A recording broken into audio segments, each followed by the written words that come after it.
The underpinning core ideology that we are fed in the West is that we are competitive, selfish, that this is human nature. You know, that is in many ways the religion of neoliberalism. That's where it comes from. You think you know what it is to be human, but you don't. Yeah. All you know is how a human behaves in a power over paradigm. But what if you were to plug that human being into a completely different paradigm?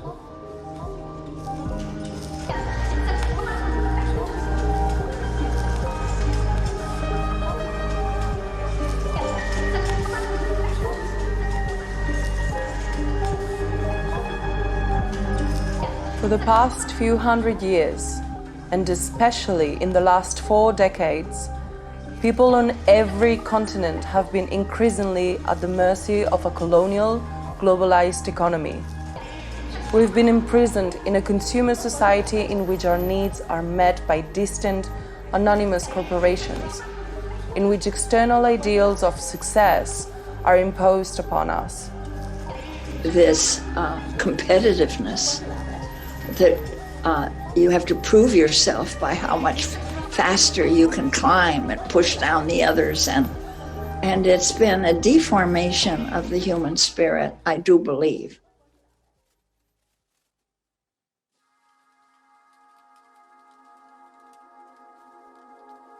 But for hundreds of thousands of years, we evolved for a very different type of living.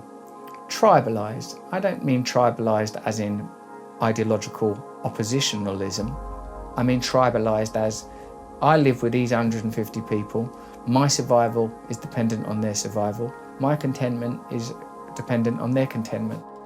There's no brain system that supports competition. There's no brain system that's all about aggression. All these assumptions that this society ascribes to human nature, they don't exist in our neurophysiology. And there's an ache now for people to discover who they are. We human beings didn't evolve for a hyper-individualized, competitive way of being. For most of our time on this planet, we lived in collaborative, intergenerational communities, deeply connected to the land and the waters that sustained us. This is why you can now see across the world, people who've been pushed into this unnatural, high-rise way of living, disconnected from each other and from the earth.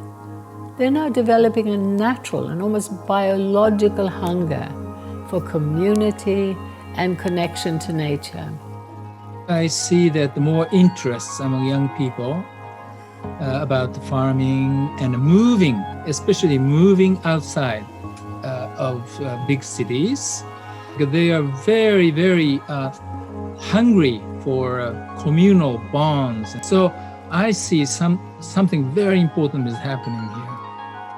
And the young people in Brazil are already showing that they want this ecological future and local future, locally based and deeply weaved within territory to exist. And they came together within a movement that we called localization.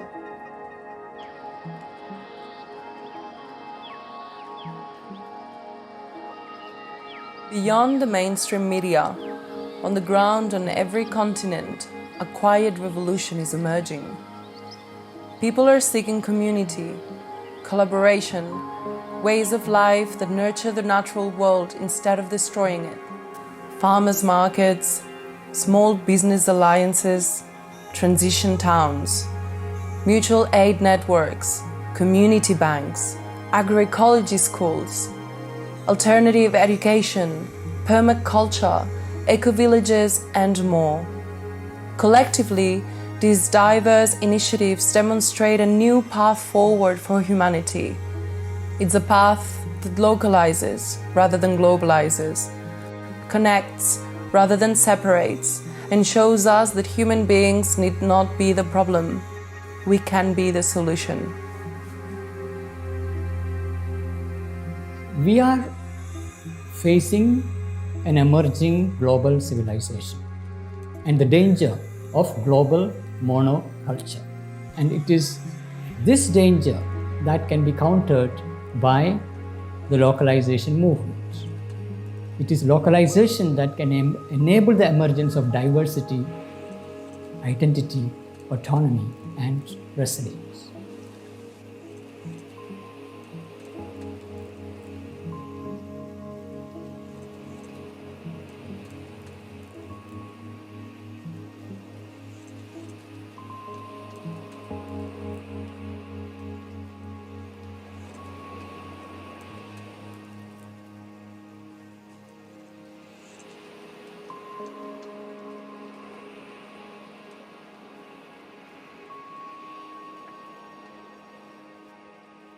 This is a time for localization.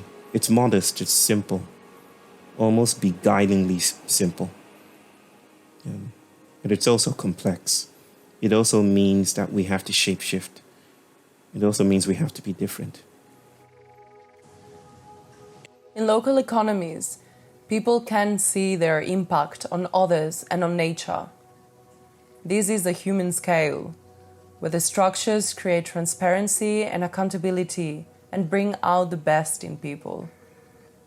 This, for me, is the strongest argument for localization.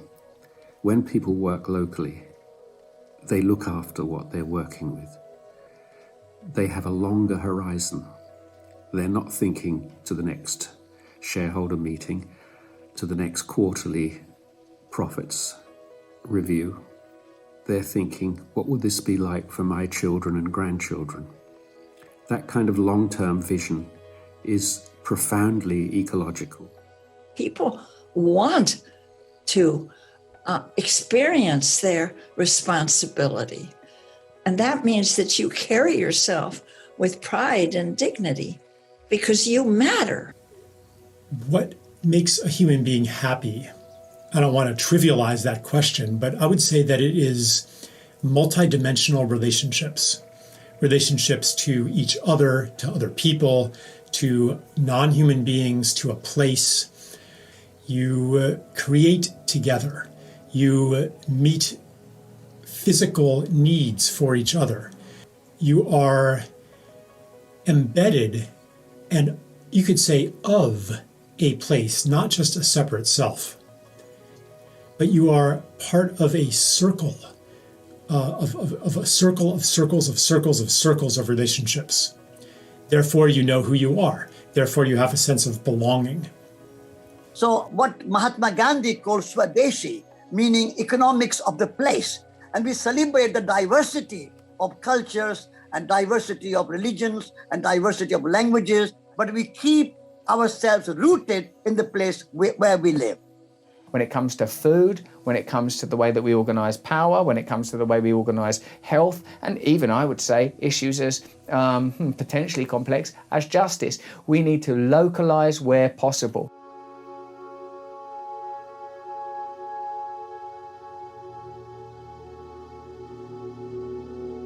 Thanks to globalization, the food we eat travels thousands of miles.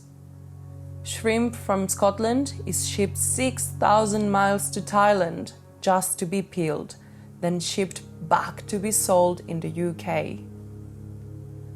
Meanwhile, countries routinely import and export huge quantities of the same product. In 2020, Germany was the world's second largest importer of milk and also the world's second largest exporter of milk. That same year, the US imported $3.5 billion worth of beef and exported $3.75 billion worth. Many countries engage in this kind of redundant trade. This is insanity in an era of climate chaos, but global trade rules actually encourage it.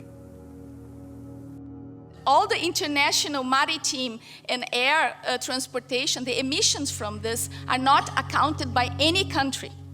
Just think of all those vessels with all kinds of commodities from China to everywhere, from mining, with soy, with oil, with liquefied gas.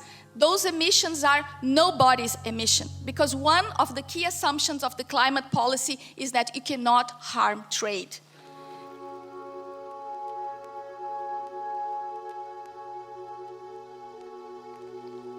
The global market pressures towards vast, chemical-intensive, monoculture-based farming. These monocultures actually produce less food while eliminating biodiversity and destroying small farmers. Local markets, on the other hand, require a variety of different products, and so they unleash the productive and truly regenerative power of small-scale, diversified farming. Permaculture has contributed to that acknowledgement and importance of these smaller, localized economies for radically reducing ecological footprint. It's desperately important that we take control in our communities of our food, to eat food grown locally as much as possible.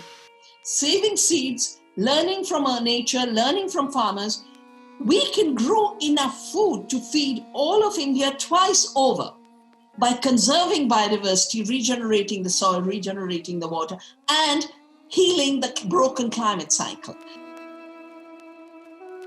Agriculture uses half of all habitable land, so a shift from global monocultures to localized, diversified food systems would literally transform the face of the earth.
As people recognize the multiple benefits of local food economies, community initiatives are springing up across the world.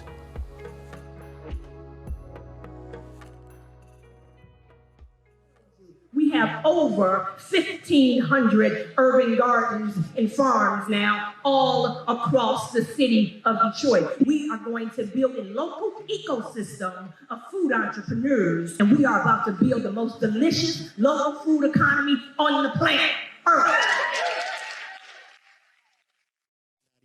Ici, nous apprenons à produire les fruits, nous apprenons à produire le poisson, nous apprenons à produire le maïs, etc. Tout ce qui va concourir à nous nourrir, tout ce qui va concourir à promouvoir l'économie locale, c'est-à-dire les richesses de notre terroir. C'est cela que nous visons. Mais si nous sommes là à consommer ce que les autres font tout le temps, on sera toujours pauvre et toujours esclave. Et c'est ça que je ne veux pas de la nouvelle génération. Number of young people from the city want to come back to the farm is increased. They have strong intention that they want to do organic farming.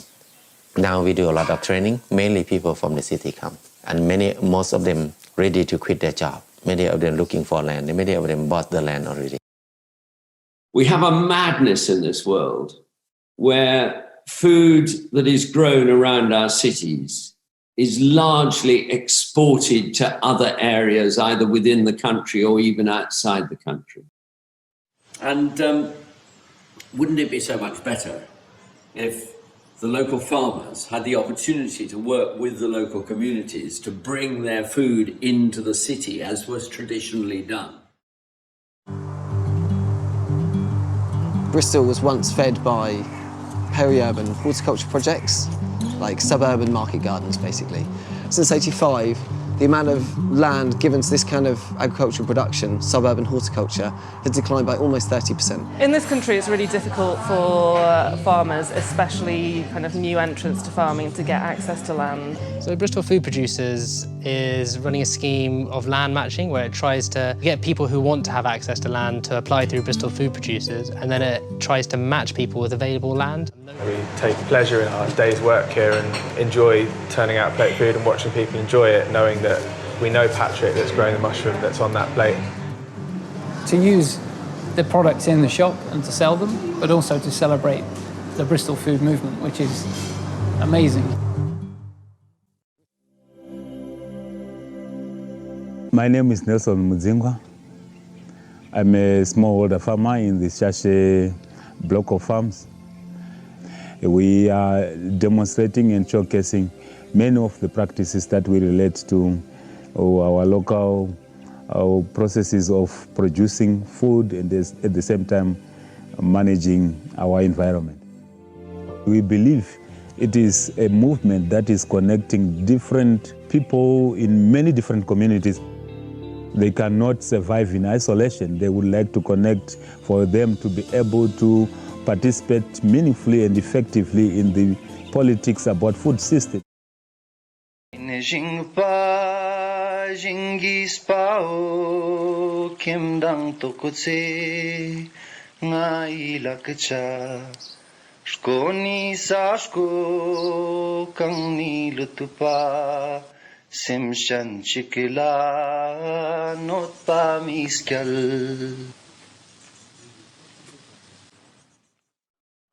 Tene I sakyat po tene dang dire tu zanga da chamjik skyop se borche chingna tene ina sakyat ga ngati lakpane tene chodmek tapchis po nina una chamjik khakchanjik dukle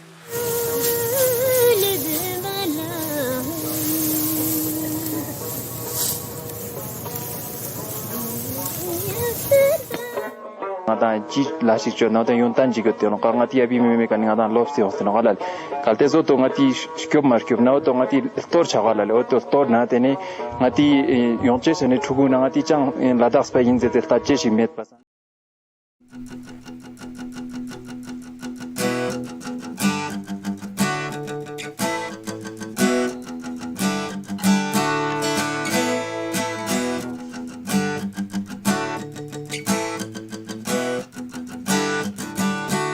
We are a group of friends in Budapest involved in different activities dealing with sustainability and more social justice. We met and decided to launch an ambitious project for better well-being called Cargonomia. We would like to distribute healthy local food in Budapest with our self-manufactured cargo bikes.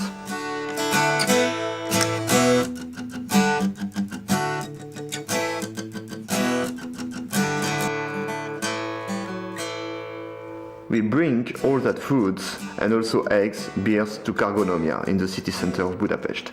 From there, we distribute it to people in Budapest with our cargo bikes made in Tiklonomia.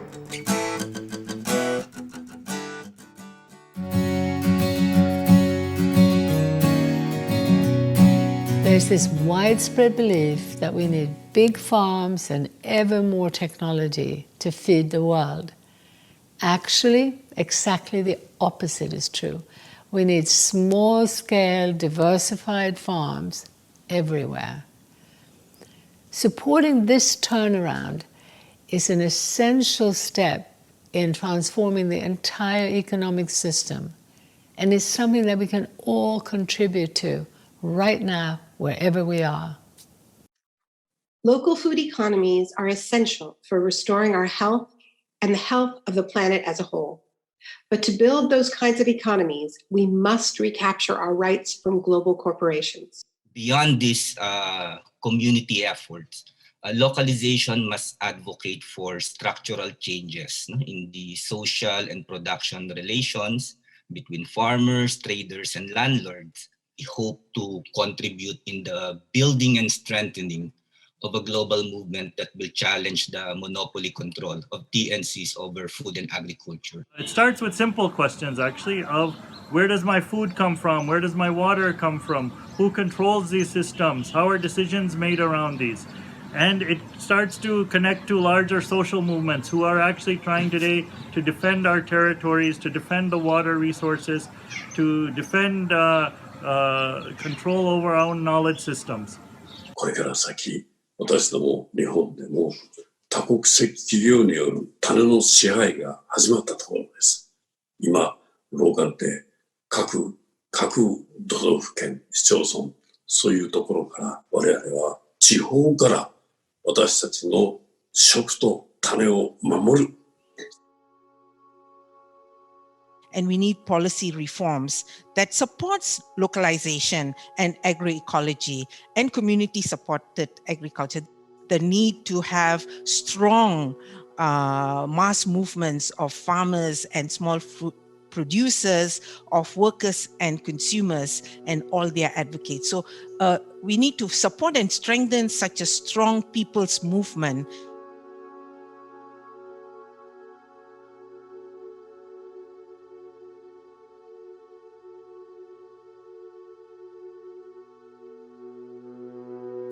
How is it that we have allowed control of our food systems and our entire economy to be put into the hands of giant global institutions? So from the time of colonization, there was historical structuring or reorientation of domestic agriculture and food production towards sources of cheap raw materials for the industrial needs of the colonizers. So it continued with the neoliberal globalization of the past 4 decades. And they've used instruments like WTO, bilateral agreements, FTAs, as well as restructuring required by the international financial institutions such as World Bank and IMF.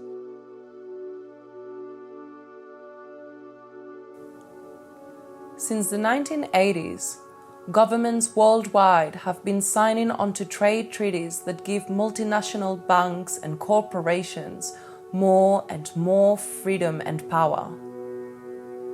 These treaties now even allow corporations to sue governments for any social or environmental protections that might threaten their profits. This makes a mockery of democracy. You know, what did globalization do? It tore down all the rules that allowed justice in society, democracy in society, equality in society, tore it all down and made it all possible to accumulate. So you get the tech billionaires emerging. You get the BlackRocks and the Vanguards. And this year, BlackRock is 9.5 trillion. 9.5 trillion in a decade. They own the media. They, of course, own the whole financial infrastructure. And so basically almost any aspect of our life today is dominated by these global corporations. And what's so terrifying about it is that they are structured legally with one mission above all, which is to increase shareholder profit, shareholder value as fast as possible.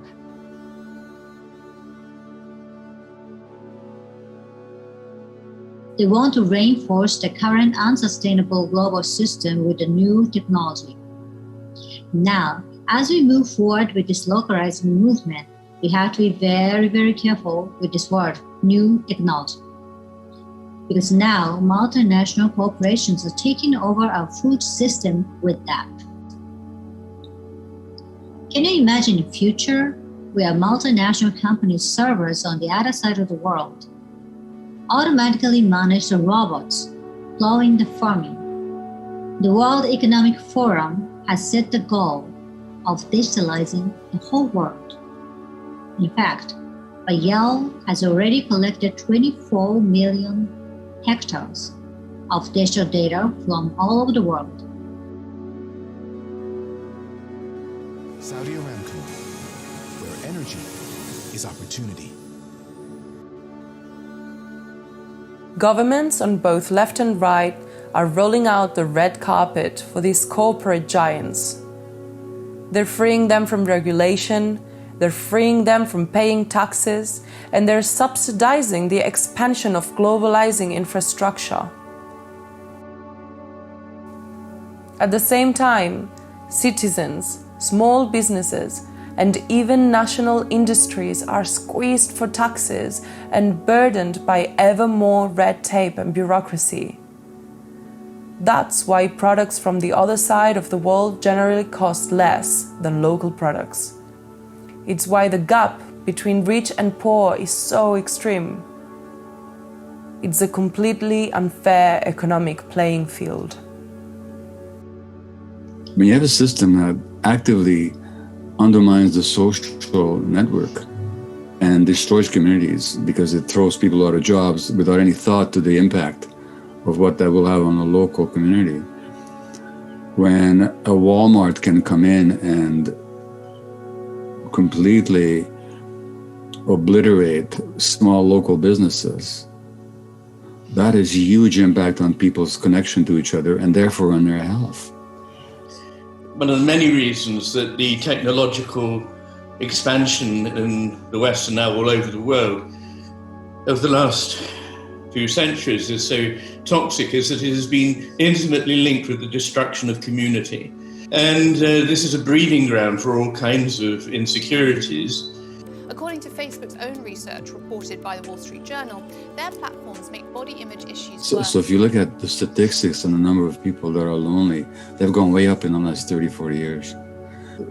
Real epidemic of mental health conditions amongst the youth, increased youth suicide, depression, anxiety, all of which actually reflect the consequences of a system that denies children's developmental needs and fails to provide children or adults with a healthy, connected environment. Ultimately, these corporations only get their power by having to push down the actual deep instinct in every human being, every human infant that's born, to love, to be connected, to be part of community, to be part of life. But they have to actually stop that from growing. But people themselves want nothing more than to be part of community, part of life, to feel desired within their community and to feel that they're making a meaningful difference to others around them. But will it lead to wage rises? We've assumed so before, wrongly. The majority of people are getting poorer. Governments are getting poorer. And even CEOs are running faster and faster in fear of losing their jobs in a merger. So why is anyone still going along with this globalizing madness? The system has become so vast, so global, that it's almost impossible to see its contours. And no one has been charged with stepping back to look at the big picture.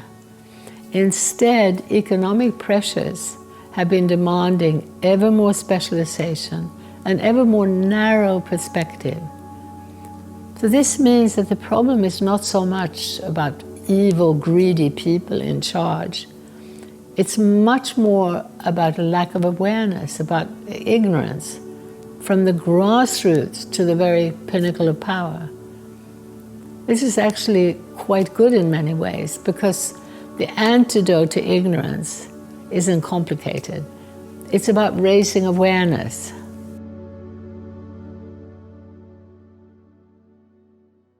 The globalized economic system that dominates our world is like the Pied Piper who led the children of Hamelin to their doom.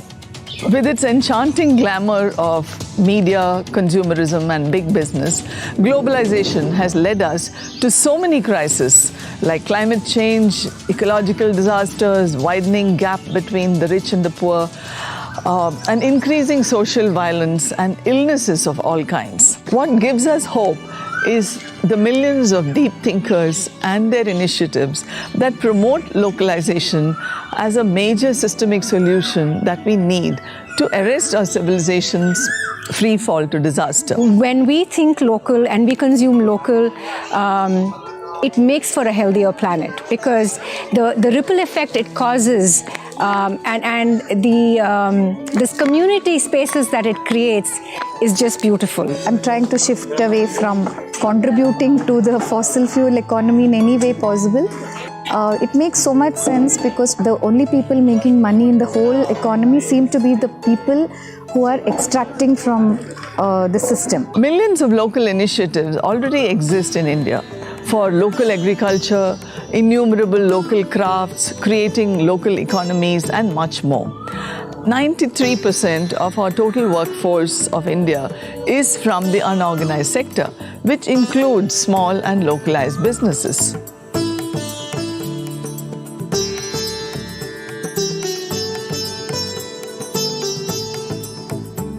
Gandhiji said, India needs production by the masses, not mass production. And that we need Gram Swaraj, which really means respect for localization. India is a country that still has over 20,000 varieties of rice, over 1,000 kinds of handlooms, over 120 major living languages, and we have diversity of all kinds.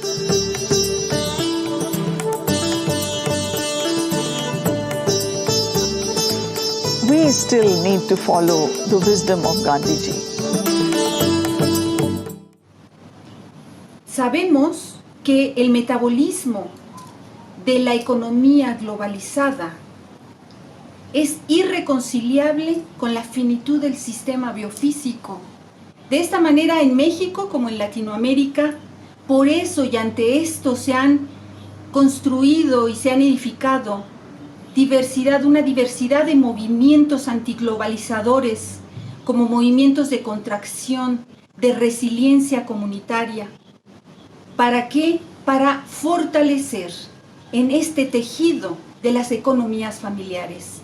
Y en esto, el papel de las mujeres ha sido crucial. Nuestro grupo somos 100 compañeras, 100 familias las que participan. Y siento que lo que más nos ha ayudado es a fortalecer la economía local. Y este año, bueno, a fin de año pasado, 2020, nos invitaron también a participar en un consejo por la defensa de aquellos compañeros que sufren la criminalización por defender su territorio.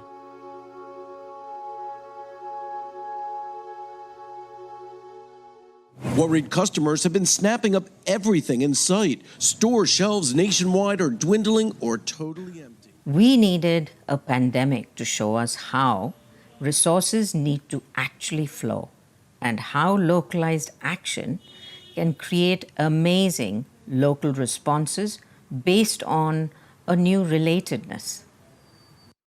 In an emergency, we're kind of hardwired to help each other. And small-scale approaches are a very effective way to build relationships of trust and meaning while serving needs.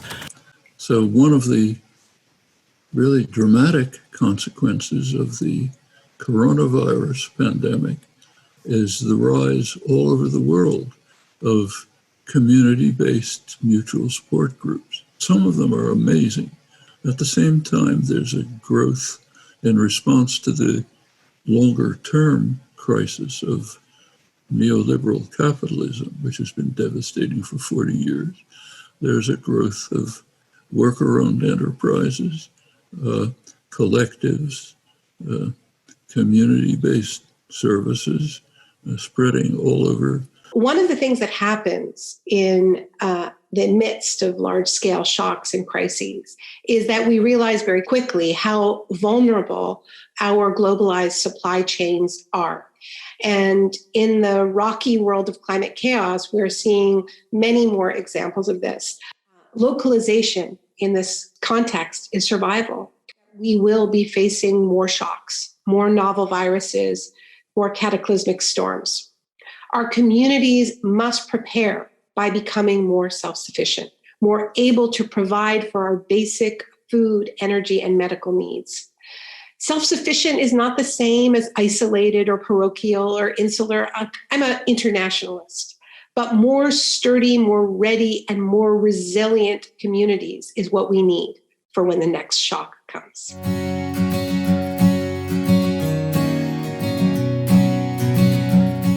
In the modern world, we have been made to believe that globalizing economic development is inevitable. cookie-cutter houses, bigger highways, homogenized main streets, concrete and high-rise and corporate logos on every corner. We have called it progress and treated it as some kind of evolutionary force beyond our control. But all around the world, communities are exploring a diversity of place-based alternatives. We have to rebuild our local economies, our local societies, our local politics. And there's millions of movements around the world which are actually saying, no, we are the power, we claim the power where we are. We're not going to give it to politicians or to corporations. A community decides to manage shared wealth in ways that are participatory, fair, and peer-governed. And this happens outside of markets, outside of the state. It's people-driven. We see it in cooperatives and local currencies and time banking. We can see it in community forests and community-supported industry. The commons and localization are not fated to be small or uninfluential because they're small. The strategy is to emulate and federate, to federate horizontally so we can coordinate and trade knowledge and grow a bigger footprint while keeping the appropriate scale. And there is a master plan for developing the area, and we've looked at it and thought, well, it's exactly as a master plan would be in the late 20th, early 21st century. And we as a community have come together and thought we can do better than this. So what we're looking at is how we can co-design a neighbourhood that's going to answer the questions of growing inequality, climate change, and poor design and fragmented communities. We like to think of the transition movement as being a movement of communities who are reimagining and rebuilding the world, and they do so with a particular focus on localization.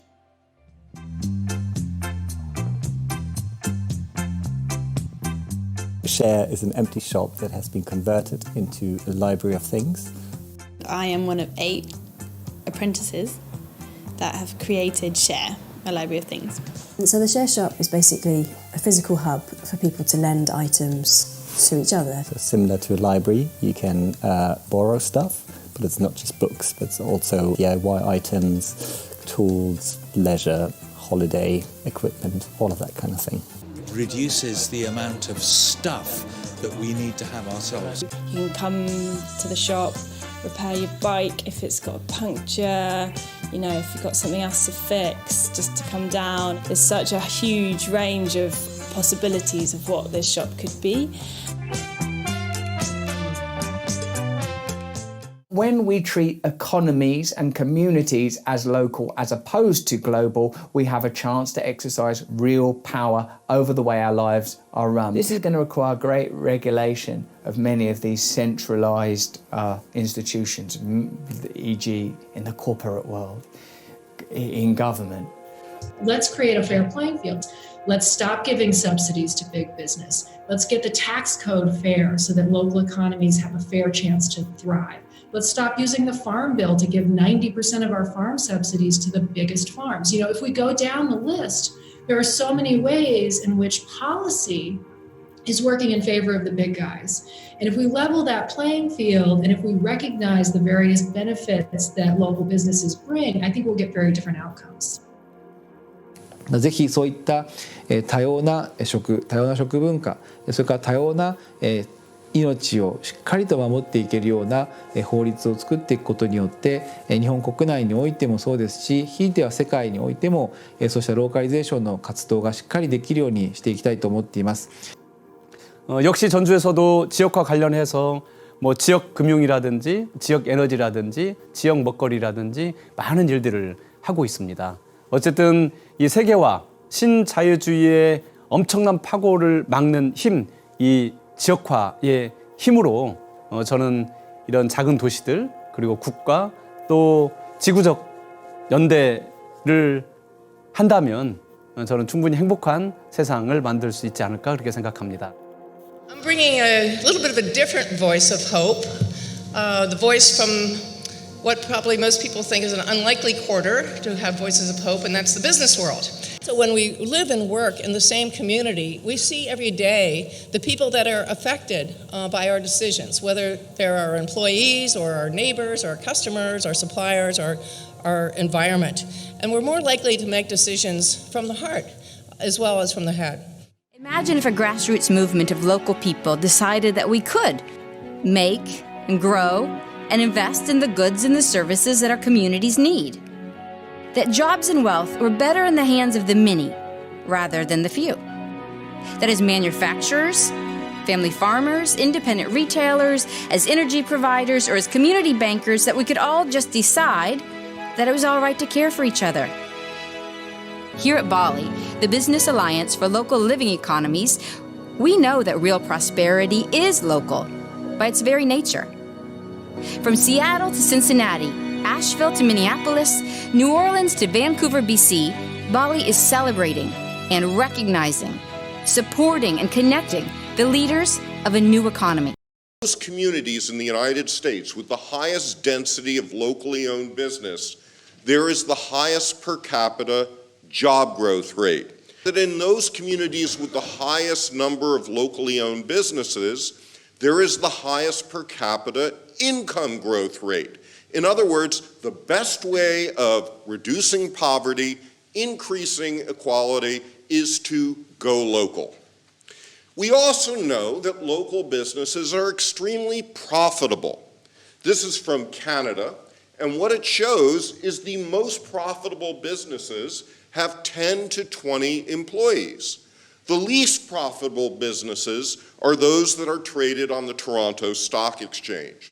How can we get the 99% of us to start putting money into great local businesses? Because if we do, we unleash not only great local economies, but we take the fuel out of the monsters of global capital. In Nova Scotia, there are communities that are now allowed to create local pension funds. And there are maybe, 50, 60 of these pension funds. In New Brunswick, they just implemented a 50% tax credit. Every dollar that you put into a local business above $1,000 generates 50 cents of reduction in your taxes in provincial tax obligations. These are serious, serious reforms. Localization addresses people's mounting concerns with the cost of living, with their financial security. Simultaneously, it reduces emissions and other environmental destruction. It's a vision that bridges social and environmental issues, the rural and urban divide, and the political left and right. It's a unique opportunity to build a broad-based movement that could bring about fundamental systemic change. And I think we're seeing that a lot of pushback, a lot of people pushing more to the right in their politics right around the world is this cry out for more empowerment at a local level. They're sick of these decisions being made by corporations that are thousands of kilometres away from their own region, where they understand the nuance and what's required in their particular community. So the more that we can localise and give people back that power at that local level, I think we're going to see huge changes, not only environmentally, but also to the social fabric of what we're creating.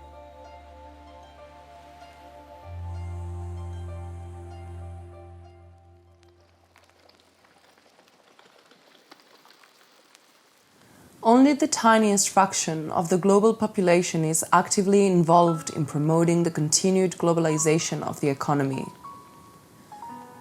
By contrast, those working for a fundamentally different future can be numbered in the hundreds of millions.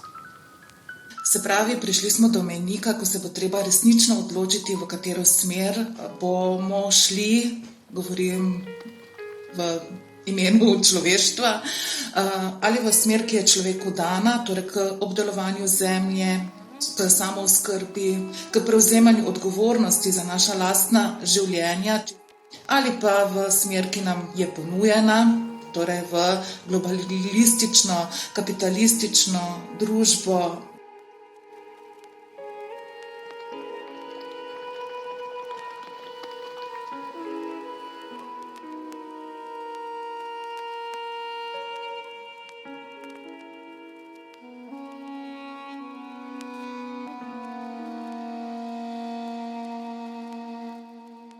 this is a vital time to do different kinds of activisms, different kinds of work.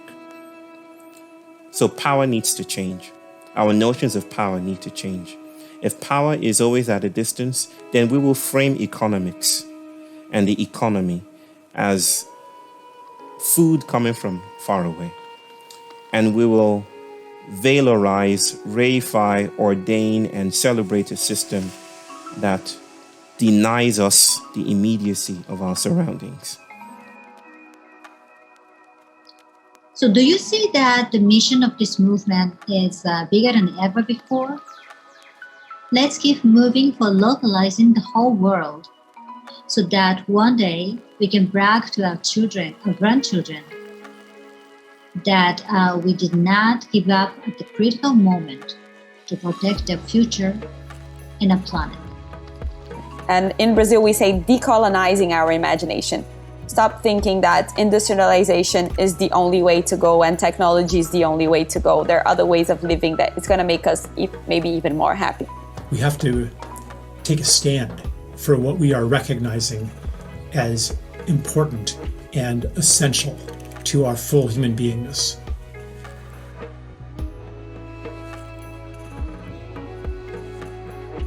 Move people away from this idea that we're in a kind of Darwinian struggle, one against the other, into the notion that we live in communities and we must help each other in communities. I'm not saying let's smash down cities and throw our iPhones out the window, let's keep them, but let's not prioritise the continual commodification and the continual advancement of consumer goods as the dominant idea for our life.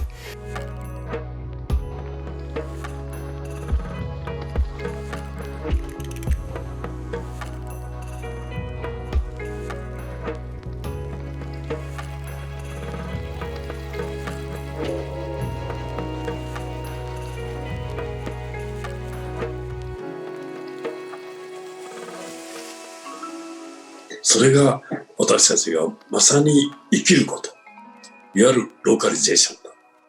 それが始まったと私どもそう思っています。どうかみんな頑張りましょう。The real change does not come from the top.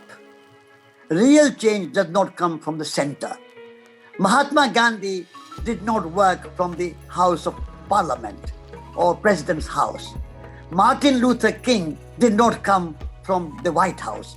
We have to focus on building grassroots movement stronger and stronger and stronger, and that is the future for the local economy and human scale paradigm.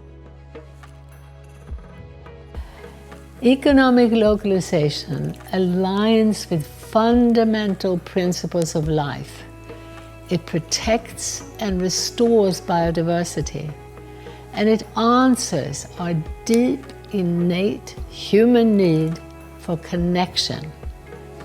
It's an unstoppable force.